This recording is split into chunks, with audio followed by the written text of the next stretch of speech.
Trump extra 25% tariff Russia నుంచి మనము oil import చేసుకుంటున్నాము అన్న దానికి ఎక్స్ట్రా 25% టారిఫ్ వేసిన దానికి మన మినిస్ట్రీ ఆఫ్ ఎక్స్టర్నల్ అఫైర్స్ వాళ్ళు చాలా డీటెయిల్డ్ రెస్పాన్స్ ఇచ్చారు అండ్ చెప్పుతో కొట్టినట్టు చెప్పారు అమెరికాకి, యూరోప్ నేషన్స్ కి, అన్నింటికి. Let us dig into this explanation. Russia Ukraine conflict అనేది గ్లోబల్ ఎనర్జీ ఫ్లోస్ ని డిస్టర్బ్ చేసింది. దీనివల్ల యూరోప్స్ డిమాండ్ అనేది ఎక్కువయ్యి ట్రెడిషనల్ సప్లయర్స్ అందరూ యూరోప్ వైపు మొగ్గు చూపారు. దీంతో ఈ గ్లోబల్ గా రేట్లు పెరగకుండా ఉండటానికి అని చెప్పి భారతదేశం డిస్కౌంటెడ్ రష్యన్ ఆయిల్ కొనింది. లేకపోతే చాలా ప్రాబ్లం వచ్చి ఉండేది. మీరంతా మిగతా దేశాల నుంచి కొనుక్కుంటే ట్రెడిషనల్ సప్లయర్స్ అందరి దగ్గర నుంచి మీరు తీసుకుంటే మిగతా దేశాలకు ఎక్కడి నుంచి వస్తుంది అన్న ఒక్క ఉద్దేశంతో గ్లోబల్ ఇంపోర్ట్స్ అండ్ ఎక్స్పోర్ట్స్ అన్ని చక్కదిద్దటానికి, రేట్లు పెంచకుండా ఉండటానికి రష్యా డిస్కౌంటెడ్ ఆయిల్ అనేది మేము తీసుకున్నాము, అంతేకాని మేమేదో ఫండ్ చేస్తున్నట్టు కాదు అని చెప్పారు. ఇంకా ఏం చెప్పారంటే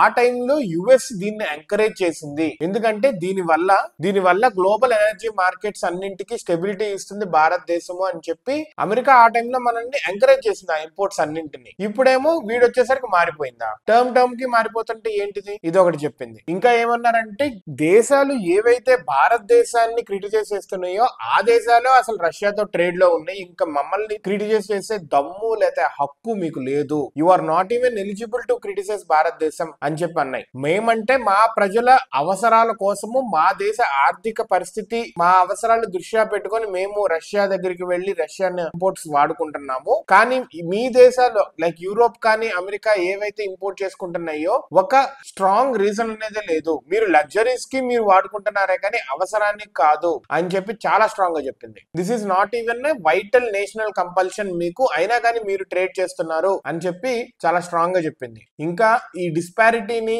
ఇంకా ఈ గ్లోబల్ ట్రేడ్ లో ఉన్న డిస్పారిటీని హైలైట్ చేస్తూ యూరోపియన్ యూనియన్ ఒక్కటే రష్యాతో చాలా హై ట్రేడ్ చేస్తా ఉంది అని చెప్పి నంబర్స్ చెప్పింది. ఏమందంటే 2024 లో యూరోపియన్ యూనియన్ యొక్క బైలేటరల్ ట్రేడ్ 67.5 బిలియన్ ఉంది. అదే 2023 లో సర్వీసెస్ సంబంధించిన ట్రేడ్ చూస్తే కనుక 72 బిలియన్ ఉంది. సో ఈ ట్రేడ్స్ మాత్రం మీకేం కళ్ళకి కనిపించో, భారతదేశం చేసే ట్రేడే చాలా మీకు కనిపిస్తుంది అని చెప్పి క్రిటిసైజ్ చేసింది ఒక రకంగా చెప్పాలంటే. ఇంకా యూరోపియన్ యూనియన్ ని భారతదేశాన్ని ట్రేడ్ విధంగా కంపేర్ చేస్తుంటే యూరోపియన్ యూనియన్ యొక్క కమర్షియల్ ట్రేడే భారతదేశానికి సంబంధించి మొత్తం ట్రేడ్ అన్ని రకాల ట్రేడ్స్ తో రష్యాతో పోల్చుకుంటే జస్ట్ యూరోపియన్ యూనియన్ యొక్క కమర్షియల్ ట్రేడే చాలా ఎక్కువ ఉంది అని చెప్పి కంపేర్ చేస్తూ యూరోపియన్ యూనియన్ వర్సెస్ భారతదేశము ట్రేడ్ రష్యాతో ఏది ఎక్కువ ఉంది అని చెప్పి చెప్పింది. యూరోపియన్ యూనియన్ కదా అసలు ఈ నాటోలో జాయిన్ అవుతానంటే రష్యాతో గొడవ పెట్టుకుంటా ఇట్లా మొత్తం European union one of the main player.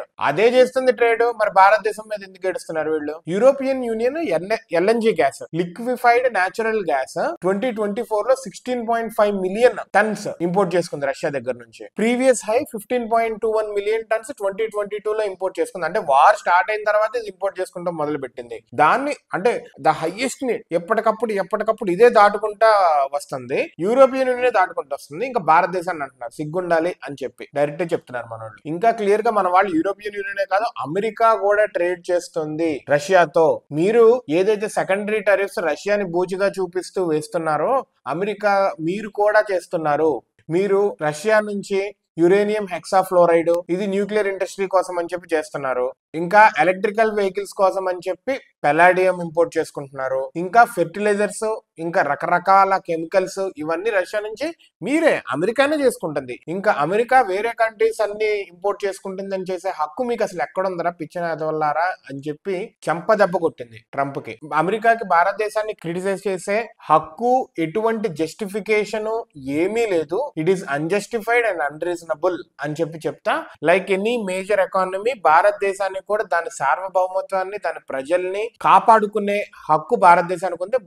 భారతదేశానికి నచ్చినట్టు చేస్తుంది. ఏం పీక్కుంటావో పీకో అని చెప్పారు. బేసికలీ ట్రంప్ ఏమో రష్యా దగ్గర నుంచి ఈ ఆయిల్ ఇంపోర్ట్ చేసుకుంటున్నందుకు మళ్ళీ బ్రిక్స్ అమెరికాకు ఆపోజిట్ గా ఉండబోతుంది. ఈ బ్రిక్స్ అనేది భయంతో వీళ్ళు చేశారు. అలా అని చెప్పి అమెరికా బాధపడుతుంది, అమెరికాని నచ్చ చెప్తామని చెప్పి మనం కత్తి తీసుకొని మన పొట్ల మనం పొడుచుకోలేం కదా. వాడు ఏం చేసుకుంటాడు చేసుకోండి. మోదీ క్లియర్ గా చెప్పారు, నేను మా భారతదేశ ఫార్మర్స్ కోసం అని చెప్పి చెప్పి, చిన్న ఇండస్ట్రీస్ కోసం అని చెప్పి, ఇలా చిరు ఉద్యోగాలు, ఎక్స్పోర్ట్స్ వీళ్ళందరి కోసం అని చెప్పి ఎక్కువ రేట్లు కట్టడానికైనా నేను రెడీ అని చెప్పి భారం గవర్నమెంట్ వేసుకుంటుంది అన్నట్టుగా మాట్లాడారు. And MEA ministry of external affairs వాళ్ళు చెప్పు దెబ్బ కొట్టినట్టుగా అమెరికాకి చెప్పారు. అండ్ అమెరికా అవాక్ అవ్వటం అనేది దాని వంతైంది ప్రస్తుతానికి.